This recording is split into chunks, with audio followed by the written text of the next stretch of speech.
Commander Zix-9 floated in the control room of the spaceship, Harmony's Edge. His blue skin glowed softly in the dim light as he studied the screens in front of him. The ship moved slowly through space, far from the center of the galaxy where most civilized worlds existed. "Commander, we have found another planet," said Dr. Veltar, the ship's scientist. She was from a different alien race, with green scales and 4 arms that moved quickly over her equipment. "It is in the outer spiral arm. System designation Sol 3. Zix-9 nodded. This was their job. They traveled from star to star, finding new worlds and deciding if they were safe for other alien species to visit. Most planets were empty rocks or gas balls. Some had simple life like plants or small animals. Very few had intelligent life. "Show me the readings," Zix-9 said. Dr. Veltar's screens filled with data. Numbers and charts appeared everywhere. Her 4 eyes widened as she read the information. "Commander, this is very strange. The planet shows signs of life, but the conditions are impossible." "What do you mean impossible?" "The gravity is too strong. Most of our people would be crushed just trying to walk on the surface. The atmosphere contains poison gases. The weather systems are violent beyond anything we have seen. There are electrical storms that could power entire cities. The oceans are filled with acid." Zix-9 looked at the data himself. His training had taught him to classify planets by danger level. Class 1 worlds were paradise planets with perfect conditions. Class 5 worlds were considered livable with basic protection. Class 10 worlds required special suits and careful planning. But this planet, "This reads like a Class 13 world," he whispered.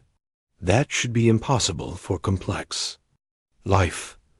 Class 13 worlds were legendary in the Galactic Council.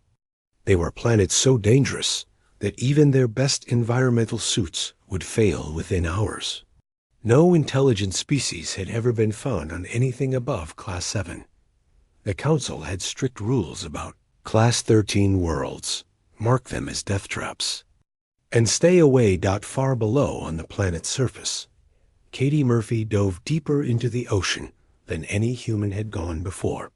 Her small submarine moved through the dark water, its lights cutting through the blackness. She was a marine biologist, and her job was to study the strange creatures that lived in the deepest parts of the sea. Her radio crackled. "Katie, you're getting pretty deep. How are the readings?"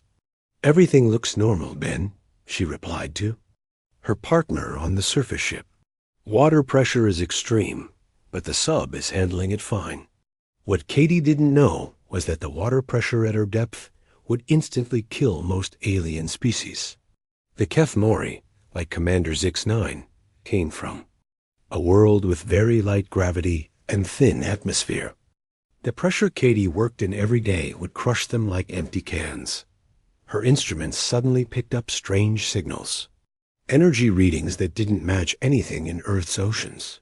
"Ben, I'm getting some weird electromagnetic activity down here. It's not natural." "Could be equipment malfunction," Ben suggested. "No, this is different. It's like something is scanning us." 3,000 miles away, Jake Collins walked through Yellowstone National Park. He was a park ranger, and his job was to protect the wildlife and help visitors stay safe. The morning air was crisp and clean as he checked the trail markers near. The geysers. Jake had worked in Yellowstone for 15 years. He knew every trail, every animal, and every danger the park contained.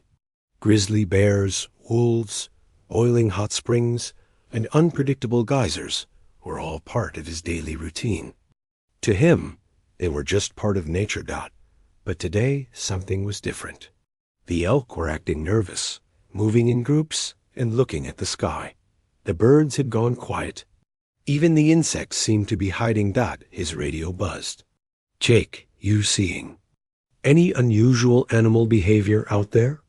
"Yeah, everything's spooked," Jake replied. "Might be a storm coming, but the weather report said clear skies." He pulled out his electromagnetic field detector, a tool rangers used to check for lightning activity. The readings were off the charts, but there were no clouds in the sky, no sign of any storm. Back in space, Dr. Veltar made a discovery that would change everything.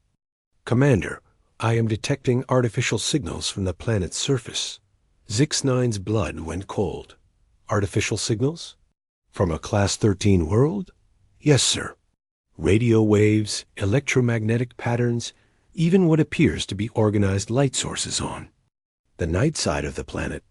That's impossible.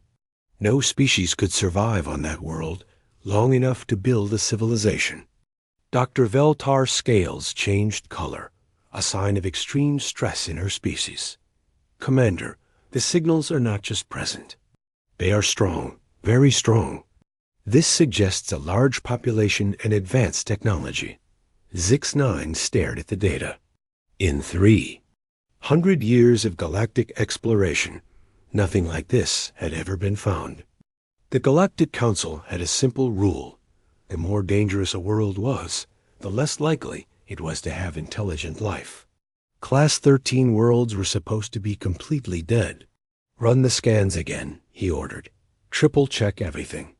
While the aliens ran their tests, Dr. Alex Rivera sat in his office at the Search for Extraterrestrial Intelligence Institute. He had spent his whole career looking for signs of alien life. Radio telescopes around the world sent him data every day, and every day he found nothing but empty space dot, until today, his computer screen showed a signal, unlike anything he had ever seen. It was clearly artificial, clearly intelligent, and clearly not from Earth. The pattern was mathematical, starting with prime numbers and building into more complex sequences. "This is it," he whispered to himself. "This is first contact." He reached for his phone to call his team, but stopped. The signal was getting stronger, more complex, and it seemed to be asking questions. The aliens had found humans, and now humans had found the aliens. Neither species knew yet that this discovery would shake the foundations of everything they thought they knew about life in the universe. The aliens couldn't believe that intelligent life existed on such a dangerous world. The humans had no idea that their home planet was considered uninhabitable by galactic standards. "Commander, Zix-9 made a decision that would change history. Dr. Veltar, prepare a first contact package. We need to communicate with whatever impossible species lives on that Deathworld. The message would take 4 hours to reach Earth. In that time, both species would prepare for a meeting that would reveal the shocking truth about humanity's place in the galaxy." The first alien message arrived at the Arecibo Observatory at exactly 3:47 p.m. Eastern Time. Dr. Lisa Chun was working late when every alarm in the building started ringing at once. She ran to the main control room where dozens of screens showed the same impossible thing, a signal from space that was clearly not natural. "Are you seeing this?" shouted Ryan Foster, the linguistics expert who worked with Lisa on the SETI project. He was staring at his computer screen with his mouth open. "It's not random. It's not a pulsar. It's mathematics." Lisa looked at the pattern on her screen. The signal started with the number 2, then 3, then 5, then 7, then 11. Prime numbers. Any intelligent species would recognize them. But then the pattern got more complex, showing equations and formulas that proved whoever sent it understood advanced mathematics. "Ryan, we need to respond," Lisa said. "Send back the same sequence, but add the next prime number. Are you sure? This could be the most important moment in human history. That's exactly why we need to do it right." Ryan typed the commands into the radio telescope. The message shot into space at the speed of light, carrying humanity's first response to an alien civilization. Meanwhile, aboard the Harmony's Edge, Commander Zix-9 watched his screens with growing amazement. "Dr. Veltar," they responded, and they got the mathematics correct. "Sir, I've been analyzing their planet while we waited, Dr. Veltar said. Her forearms moved across multiple control panels as she brought up new images. The conditions are even worse than we first thought. The screen showed Earth from space. It looked beautiful to human eyes, with blue oceans and white clouds. But to the aliens, it was a nightmare world of death and destruction. Look at these weather patterns, Dr. Veltar continued. Massive storms that stretch across entire continents. Winds that reach speeds of over 200 kilometers per hour. And the water vapor in the atmosphere creates electrical discharges powerful enough to destroy our largest ships. Zix-9 studied the images. What about the surface conditions? The gravity is 3 times stronger than our homeworld. The atmospheric pressure would crush most council species. The oxygen levels are toxic. Our people would die from oxygen poisoning within minutes. And the temperature variations. She paused. Sir, some parts of this planet reach temperatures that would melt our ship's hull. Yet they live there, Zix-9 said quietly. They don't just survive. They built a civilization. Back on Earth, the response to the alien message was immediate and overwhelming. Every government, every military, every space agency wanted to know what was happening. Dr. Alex Rivera found himself in the middle of the biggest story in human history. He stood in a room full of generals, scientists, and politicians. Everyone was talking at once, but Alex could barely hear them. His mind was focused on the implications of what they had discovered. Dr. Rivera, said General Patricia Holmes, the head of Space Command, we need to know what we're dealing with. Are these aliens friendly? Are they a threat? General, we've only exchanged basic mathematical concepts so far, Alex replied. But they seem as surprised to find us as we are to find them. What do you mean surprised? Their messages keep asking the same questions over and over. They want to know how we survive on this planet. They keep referring to Earth as something they call a Class 13 world. Ryan Foster looked up from his computer. I've been working on translating their language. It's incredibly complex, but I think I understand some of it. They classify planets by danger level. Class 1 is paradise. Class 13 is... well, it's like calling Earth a death trap. The room went quiet. Everyone stared at Ryan. They think Earth is uninhabitable? Asked Dr. Susan Park, a biologist from the Centers for Disease Control. Not just uninhabitable, Ryan said. They think it's so dangerous that nothing should be able to live here. Their messages suggest that no species in their galactic community has ever survived on anything above Class 7. While the humans tried to understand what this meant, Captain Steve Morrison was preparing for the most important mission of his life. He had been chosen to lead humanity's first contact team. His experience commanding deep-sea research vessels made him perfect for dealing with unknown environments and dangerous situations. Captain, your team is ready, said Marie Santos, his chief engineer. She was a small woman with quick hands and a brilliant mind for solving technical problems. We've modified the communications array to match the alien signal patterns. What? About the rest of the team? Danny Kim is handling all radio communications. He's already learned enough of their language to manage basic conversations. Dr. Helen Brooks is our cultural expert. She'll help us understand their society and make sure we don't accidentally insult them. Captain Morrison nodded. The USS Endeavour was the most advanced ship in the human fleet, but compared to what the aliens must have, it was probably like a rowboat next to a cruise ship. Sir, Danny Kim called from the communication station. We're receiving another transmission. It's much longer this time. The message filled the screen with symbols and pictures. Dr. Helen Brooks studied it carefully. They're asking about our biology. They want to know how we can survive in what they call toxic atmosphere and crushing gravity. They think our atmosphere is toxic? Nuri asked. Apparently. and they think our gravity is strong enough to crush them. Captain Morrison looked out at the stars. So we're the tough guys in this situation. It looks that way, sir. The next message from the aliens contained detailed scans of Earth's surface. They had been studying human cities, watching human activities, and trying to understand how an intelligent species could live in such dangerous conditions. Commander Zix-9 couldn't believe what he was seeing.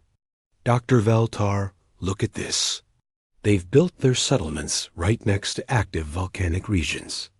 They have cities on the edges of tectonic plates where the ground constantly moves. They even have communities in areas where the climate shifts to deadly extremes every few months. Sir, I've been analyzing their technology, Dr. Veltar replied. It's primitive compared to ours, but it's incredibly robust. Everything they build is designed to survive in conditions that would destroy our equipment. Show me. The screen displayed human vehicles, buildings, and machines. To alien eyes, they looked crude and heavy, but every design was built to handle Earth's hostile environment. Look at their transportation. Dr. Veltar pointed to images of cars, trains, and ships. They move across the surface of their planet in unprotected vehicles. No environmental suits, no force fields, no atmospheric processors. They just go outside. And their buildings? Designed to survive earthquakes, storms, floods, and temperature extremes. Sir, they live through disasters that would evacuate entire console worlds. Commander Zix-9 made a decision that would change everything. Dr. Veltar, prepare a formal first contact proposal. We need to meet these beings face to face. Sir, are you sure? The protocols require extensive safety preparations for Class 13 worlds. Dr. Veltar, if these humans can survive on their planet, they might be the most dangerous species in the galaxy. Or they might be the most valuable allies we could ever have. The message was sent to Earth with a simple proposal, a meeting in space between representatives of both species.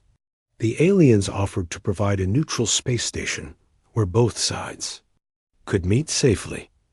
When the message arrived, the human response was immediate and enthusiastic. Finally, humanity would meet its first alien neighbors. Neither species realized that this meeting would reveal the shocking truth about humanity's place in the universe. The aliens expected to meet a species of incredible strength and endurance. The humans expected to meet wise, advanced beings from the stars. Both were right. But they had no idea what that would mean for the future of both civilizations. The meeting station appeared in Earth's orbit like a silver jewel against the black of space. The aliens had built it in just 3 days, using technology that seemed like magic to human eyes. It was perfectly round, with multiple docking ports, and what looked like gardens visible through transparent walls. Captain Steve Morrison floated in the docking bay of the USS Endeavour as his team prepared for the most important meeting in human history. His crew wore simple spacesuits, the same kind that astronauts had used for decades. They looked bulky and primitive compared to the sleek station waiting for them. Captain, the alien delegation is already aboard, Danny Kim reported from the communications station. They're waiting in what they call the neutral environment chamber. How many of them? Asked Dr. Helen Brooks, the cultural expert. 3, Commander Zix-9, Dr. Veltar, and someone they call a safety coordinator. Marie Santos, the engineer, looked nervous. Sir, their technology is incredible. The way they built this station so quickly, the materials they used. We're like cave dwellers compared to them. Captain Morrison put a reassuring hand on her shoulder. Marie, remember what we learned. They think our planet is uninhabitable. They're probably more nervous about meeting us than we are about meeting them. The human delegation moved through the connecting tunnel into the alien station. The first thing they noticed was how clean and bright everything was. The walls seemed to glow with their own light, and the air felt perfectly pure. "Welcome, humans," came a voice from speakers in the walls. "I am Commander Zix-9. Please proceed to the central chamber." The central chamber was a large, round room with a high ceiling. In the center stood 3 aliens, and the humans stopped. In amazement, the aliens were wearing what looked like full environmental suits with multiple layers of protection. Their suits were thick and heavy, with built-in air supplies and monitoring equipment. Commander Zix-9 was tall and thin, with blue skin visible through his helmet. Dr. Veltar was shorter, with green scales and 4 arms that moved nervously. The third alien, the safety coordinator, was completely covered in a suit that looked like it was designed for walking on the surface of a star. "Greetings, humans," Commander Zix-9 said through his suit speakers. "We are honored to meet such a ... remarkable species." Captain Morrison stepped forward. "Commander, we're honored to meet you too. But I have to ask, why are you wearing such heavy protective gear? The environment here seems perfectly safe." The aliens looked at each other through their helmets. "Captain Morrison," Dr. Veltar said, "we are wearing Class 13 environmental suits. They are designed to protect us from the most dangerous conditions in the galaxy. But we're in a controlled environment," Dr. Helen Brooks pointed out. "This station has perfect air and comfortable temperature." "Yes," Commander Zix-9 replied, "but you are here. Any species that can survive on a Class 13 world might be dangerous to us just by being near us." The humans looked at each other in confusion. Danny Kim spoke up. "Sir, I think there's been a misunderstanding. We're not dangerous. We're just ... normal." "Normal?" Dr. Veltar's voice rose in pitch. "You live on a planet with crushing gravity, toxic atmosphere, violent weather, and predatory creatures. You call that normal?" Dr. Helen Brooks realized what was happening. "Commander, may I show you something?" She pulled out a tablet computer and began showing pictures of Earth. "This is our planet. We call it Earth. These are our cities, our homes, our families." The first picture showed New York City on a clear day. People walking on the streets, children playing in parks, families having picnics. "Those humans," Dr. Veltar whispered, "they're not wearing any protection. They're just ... outside." "Yes," Dr. Brooks said. "This is how we live every day." The next picture showed a beach in California. People swimming in the ocean, surfing on waves, playing volleyball on the sand. "The water!" the safety coordinator exclaimed. "They're in the water without suits." "We enjoy swimming," Dr. Brooks explained. "It's recreational for us." Captain Morrison decided to demonstrate. He reached up and unsealed his helmet, taking it off completely. The aliens gasped and stepped back. "Captain Morrison, put your protection back on." Commander Zix-9 shouted, "You'll die from oxygen poisoning." "Commander, the air in here is fine," Captain Morrison said calmly. "It's actually easier to breathe than on Earth." Marie Santos took off her helmet too. "Our planet has much thicker air than this. We're used to higher pressure." Dr. Brooks continued showing pictures.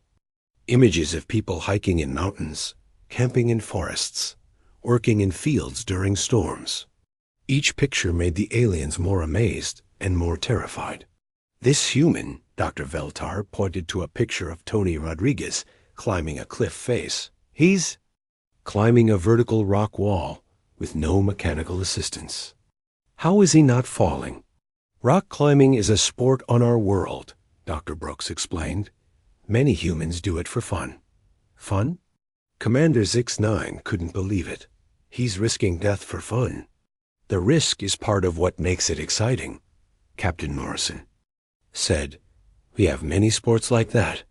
Skiing down mountains, diving into deep water, racing in high-speed vehicles." Dr. Brooks showed video of a NASCAR race, with cars going 200 miles per hour just inches apart. The aliens watched in horror as the humans cheered and enjoyed the spectacle. "Your species seeks out danger," Dr. Valtar said. "You actively pursue activities that could kill you." "Not to get killed," Marie Santos explained. "To test ourselves. To see what we're capable of." The cultural exchange continued for hours. The humans showed pictures of their daily lives, their work, their hobbies. The aliens showed images of their homeworlds, peaceful, calm places with gentle breezes and soft sunlight. "On my world," Commander Zix9 said, "the strongest wind we ever experience is about 5 kilometers per hour. Our gravity is 1/3 of yours. Our air is so thin that you would probably suffocate. And our world would kill you," Dr. Brooks realized. "What we consider normal weather would be deadly to your people." "Captain Morrison," Dr. Veltar said slowly, "we have a proposal. Our Galactic Council would like to meet with your species. But we need to understand how you survive on your world." "We'd be happy to explain," Captain Morrison said. "But I think you might want to start with something simple." He pulled out a basic camping stove, a kind that hikers used on Earth. "This is camping equipment. We use it to cook food when we're exploring our planet." Marie Santos set up the stove and lit it. A small flame burned steadily in the controlled atmosphere of the station. "This device," Dr. Valtar studied it carefully, "is designed to work in extreme conditions?" "Well, it needs to work in rain, snow, high winds, and thin air," Marie said. "Mountain weather can be pretty rough. Mountain weather ... "Commander," Zix9 repeated, "you go into the mountains ... for pleasure?" "Sure. Hiking, camping, skiing. Mountains are beautiful." Dr. Brooks showed more pictures.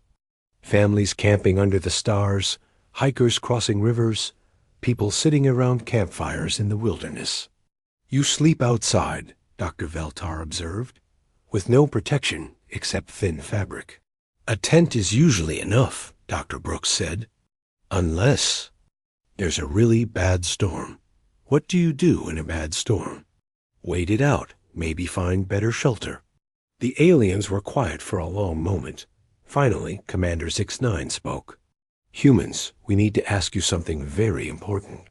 Would you consider visiting our Galactic Council? We have many species who would like to meet you." "We'd be honored," Captain Morrison said. "But," Dr. Veltar added, "we need to warn you. Our worlds might seem very ... soft to you. Our people are not as strong as you. We might seem weak." Dr. Brooks smiled. "Commander, we don't think strength is the only thing that matters. We're excited to learn about your cultures, your art, your science. And we want to learn about yours," Commander Zix9 said, "though we may need to observe from a safe distance." The meeting ended with both sides agreeing to establish formal diplomatic relations. The aliens would bring human representatives to the Galactic Council, while the humans would help the aliens understand life on Earth. As the human delegation prepared to return to their ship, Dr. Veltar asked one final question. "Captain Morrison, are all humans as calm about danger as you are?" Captain Morrison thought for a moment. "Dr. Veltar, we don't really think of our world as dangerous. It's just ... home." The aliens watched through their protective suits as the humans walked back to their primitive spacecraft. They were beginning to understand that they had discovered something unprecedented in galactic history. A species that not only survived on a Class 13 world, but actually thrived there, and they had no idea what that would mean for the future of both civilizations. The Galactic Council chamber was the largest room in the known universe. Representatives from 300 different species sat in curved rows that stretched up toward a domed ceiling painted with stars. Today, the chamber was completely full. For the first time in 50 years, Ambassador Sarah Williams stood at the center of the chamber, looking up at hundreds of alien faces. Some had multiple eyes, others had no eyes at all. Some breathed methane, others lived in water-filled suits. But they all had one thing in common. They were all staring at her with a mixture of fear and amazement. "Honored delegates," Sarah began, her voice carried by translators to every corner of the chamber. "I am Ambassador Sarah Williams, representing the human species of Earth." A murmur ran through the chamber. The translator couldn't capture all the different languages, but Sarah could hear the word impossible repeated in dozens of alien tongues. Council. Speaker Rex 7, a tall being with silver skin and no mouth, spoke through a mechanical voice box. "Ambassador Williams, the Council has reviewed the reports from Commander Zix-9. We find them difficult to believe." "What specifically do you find difficult to believe, Speaker Rex 7? "The claim that your species evolved on a Class 13 world. In 3,000 years of galactic exploration, no intelligent life has ever been found on any world above Class 7. Sarah had expected this reaction. "Speaker, I brought evidence to support our claims. May I present Dr. Rachel Torres, our planet's leading climate scientist?" Dr. Rachel Torres stepped forward, carrying a tablet full of data.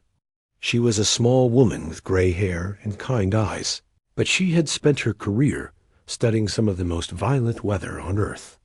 "Honored Council," Dr. Torres began, "I study Earth's weather patterns. I would like to show you what we consider normal conditions on our world." The chamber's main screen lit up with satellite images of Earth. The first image showed Hurricane Katrina, a massive storm system that covered half of the North American continent. "This is what we call a Category 5 hurricane," Dr. Torres explained. "Wind speeds reach 300 kilometers per hour. The storm surge can be 8 meters high. This particular storm affected 15 million humans."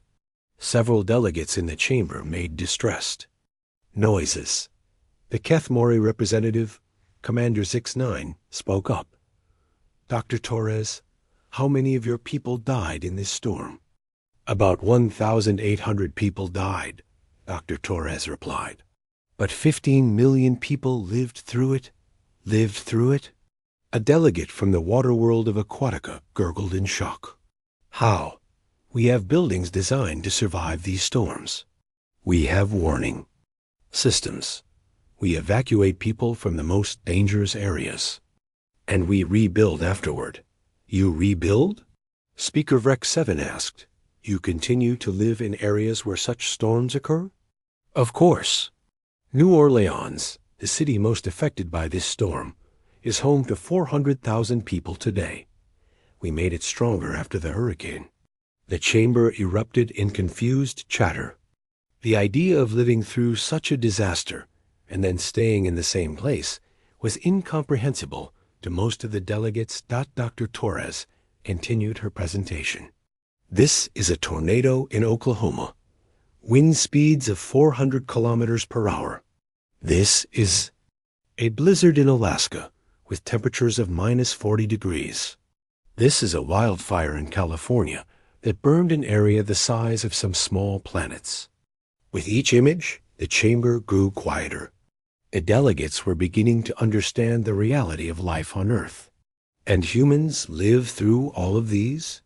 asked the representative from the desert world of Sandros. "We don't just live through them," Dr. Torres said. "We study them. We predict them. Some of us even chase them for scientific research." She showed a video of Mike Patterson, a storm chaser, driving directly toward a massive tornado. The video showed him laughing with excitement as he collected data from inside the storm. "This human," Speaker Rex 7 said slowly, "he is approaching the weather phenomenon intentionally?" "Mike Patterson has been storm chasing for 20 years, Dr. Torres explained. He's collected data that has saved thousands of lives by improving our weather prediction systems. And he does this willingly? He loves his work. He says there's nothing more beautiful than a perfect storm system." The chamber fell silent. The concept of finding beauty in something so destructive was alien to most of the delegates. General Cathane, the council's military advisor, stood up. He was from a warrior species, the Krillian, known for their strength and courage. But even he looked nervous. "Ambassador Williams," he said, "if your species can survive such conditions, what does that mean for galactic security? A species that thrives in Class 13 conditions could potentially conquer any world in the galaxy." The chamber tensed.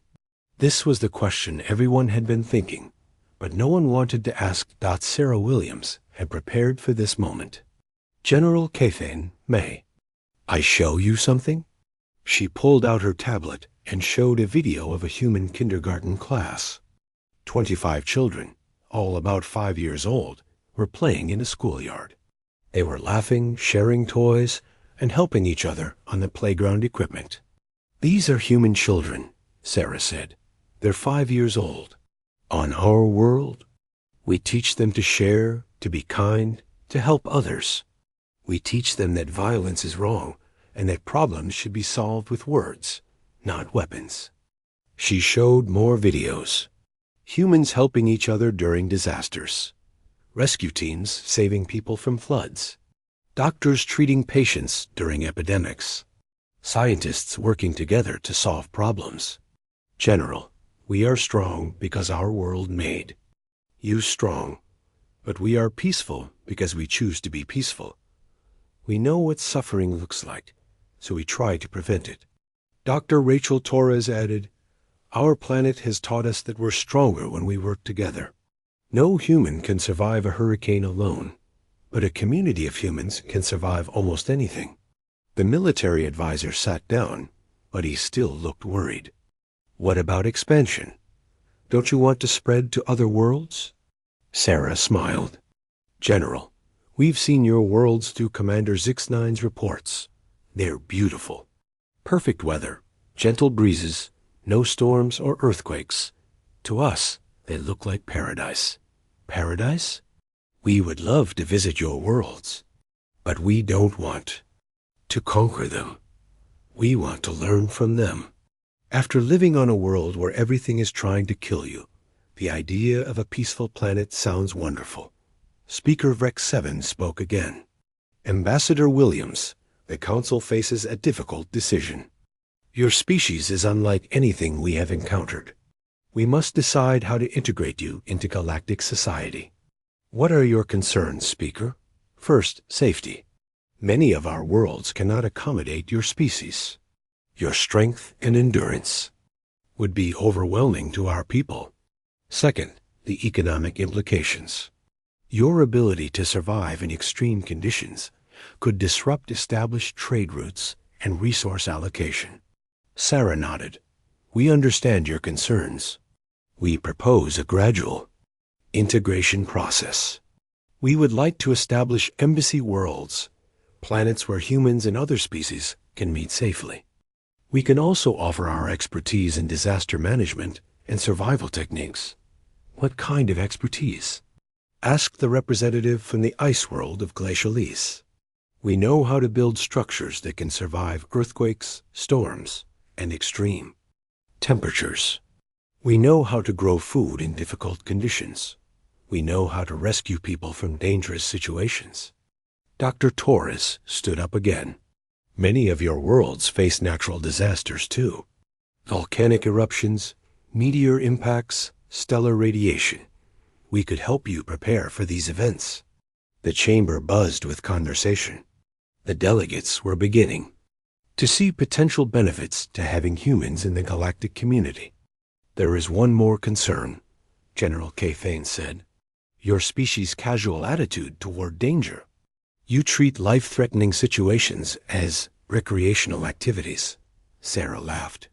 "General, we have a saying on Earth, 'What doesn't kill you makes you stronger.' We don't seek danger for its own sake. We seek challenges that help us grow. And if we offered you membership in the Council, we would be honored to accept. But we would need certain accommodations."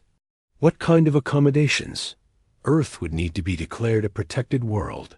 No alien species would be allowed to visit without proper safety equipment. In return, we would establish human colonies on suitable worlds where other species could interact with us safely. Speaker Rex 7 consulted with other council members. After a long discussion, he spoke again. Ambassador Williams, the council has made a decision. We offer humanity full membership in the Galactic Council with the following conditions. Earth will be classified as a Class 13, restricted world. Only species with proper environmental protection may visit. Humans will be granted immediate colonization. Rights to any world they can survive on that other species cannot use. Sarah smiled. On behalf of humanity, we accept. However, Speaker Rex 7 continued, we have one request. We would like to send scientific teams to observe how your species lives on such a dangerous world. We want to learn from you. We would be happy to host your scientists, but they'll need very good environmental suits. How good? Dr. Torres spoke up. The best suits you have, and then some. A normal Earth day includes temperature changes, air, pressure variations, and radiation levels that would challenge most galactic technology. The chamber fell quiet as the delegates processed this information. Finally, Speaker Rex 7 made the formal announcement. The motion passes. Humanity is welcomed into the Galactic Council with full membership status. Earth is design. 6 months after joining the Galactic Council, humanity had become the most famous species in the galaxy, not because of their technology or their wisdom, but because of where they lived. Every alien child learned about the impossible humans who made their homes on a death. World. Captain Steve Morrison stood on the observation deck of the newest human starship, the U's Resilience, as it approached the Council homeworld of Harmony Prime. His diplomatic mission was the largest ever sent from Earth, with representatives from every continent and every major human culture. Captain, we're receiving clearance to land, reported Danny Kim from the communications station. The aliens have prepared a special landing area for us. Through the viewport, Steve could see Harmony Prime spreading out below them. It was the most beautiful planet he had ever seen. Gentle blue skies, soft white clouds, and landscapes that looked like perfect paintings. No storms, no earthquakes, no dangerous weather of any kind. It's like a paradise, whispered Dr. Helen Brooks, the cultural expert who had become humanity's chief alien anthropologist. It's going to be interesting, Steve replied. After Earth, this might feel like living in a bubble. The human delegation included some of Earth's most remarkable people. Dr. Kevin Walsh, a professional extreme sports athlete who had become an accidental ambassador after his mountain climbing videos went viral across alien networks. Professor Linda Martinez, a historian who studied how civilizations adapt to dangerous environments. And Jake Collins, the park ranger from Yellowstone, who had volunteered to help aliens understand human-nature relationships as their ship landed. They could see the alien reception committee waiting for them. Every alien was wearing full environmental protection, even though they were on their own world. The sight of humans had made many species nervous about their own safety. "Attention, human delegation," came Commander Zix-9's voice over the radio. "Please exit your vessel slowly. Some of our people are still adjusting to your presence." Steve led his team down the ramp of their ship. They wore simple diplomatic uniforms with no environmental protection beyond basic spacesuits. They could take off once they confirmed the atmosphere was safe. The contrast with the aliens' heavy protective gear was obvious to everyone watching. "Welcome to Harmony Prime," Commander Zix-9 said through his suit speakers. "How are you finding our world?"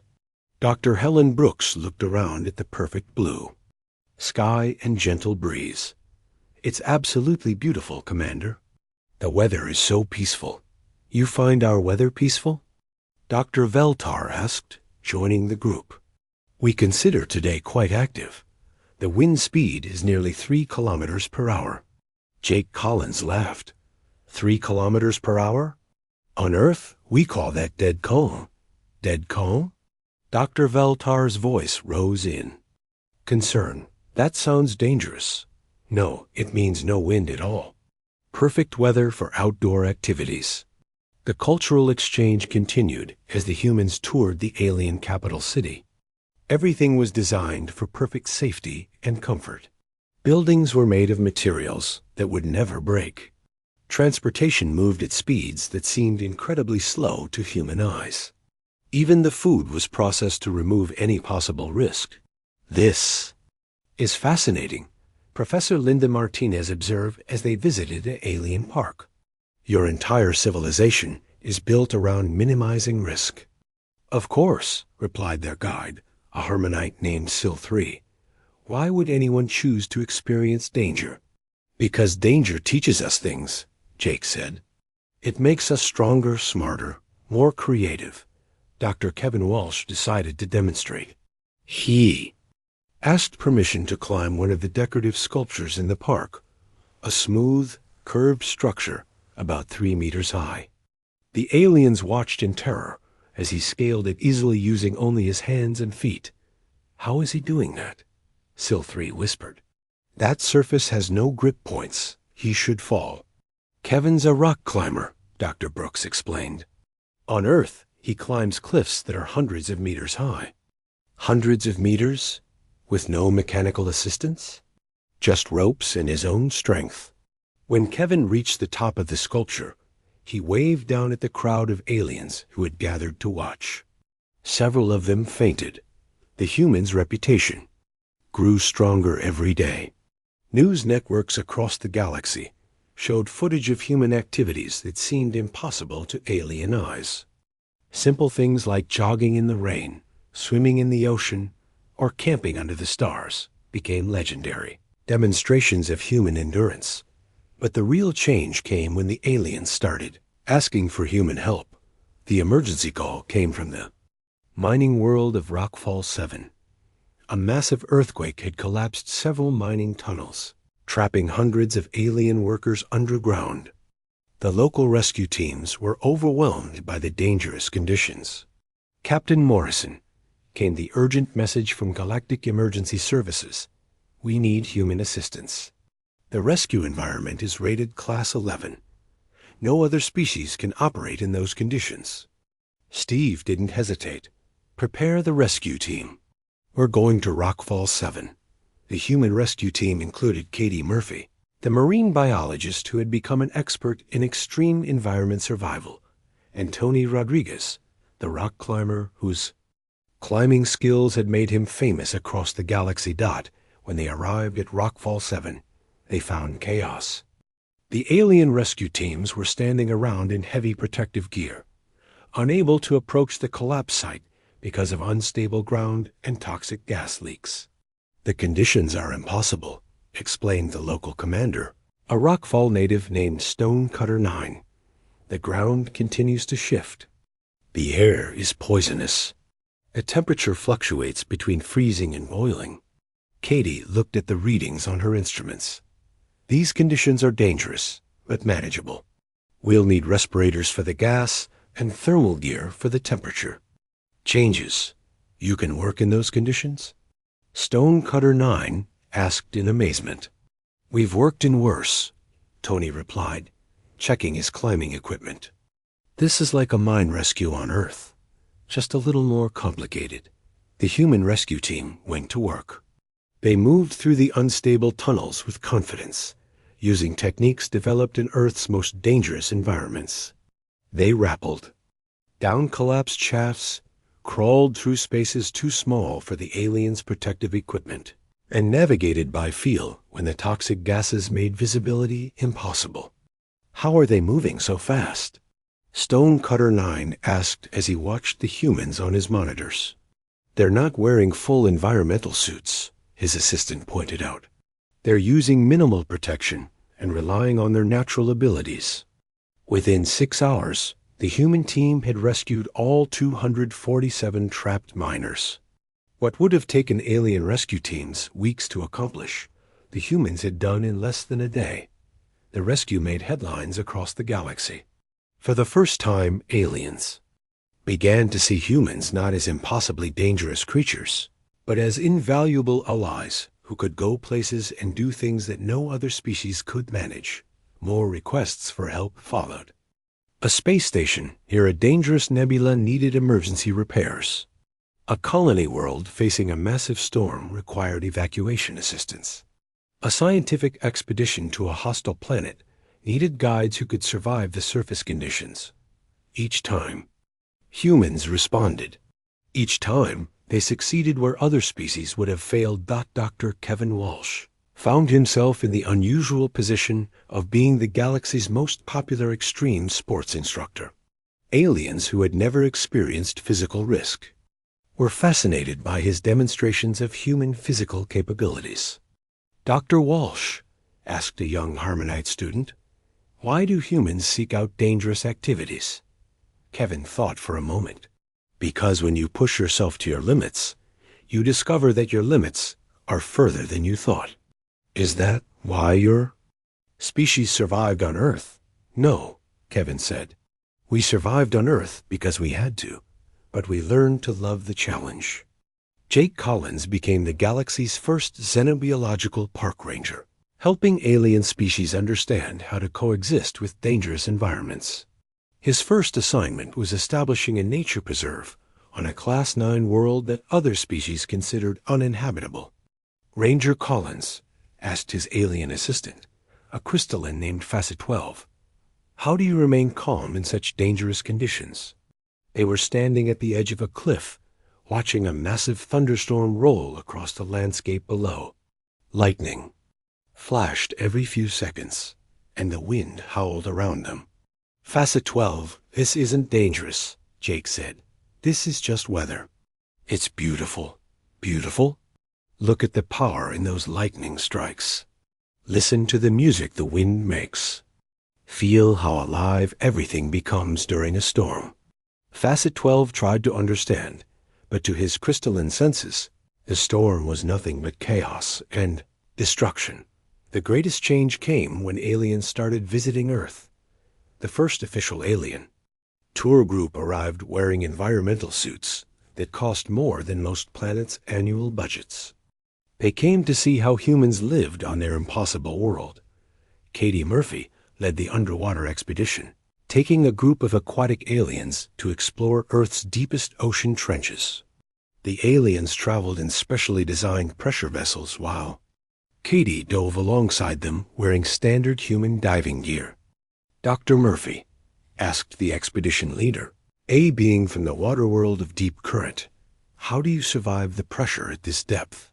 "Training and the right equipment," Katie replied through her underwater communicator. "Human diving technology has been developed over decades of exploring our oceans." "And you do this for pleasure?" "I do this because our oceans are full of life.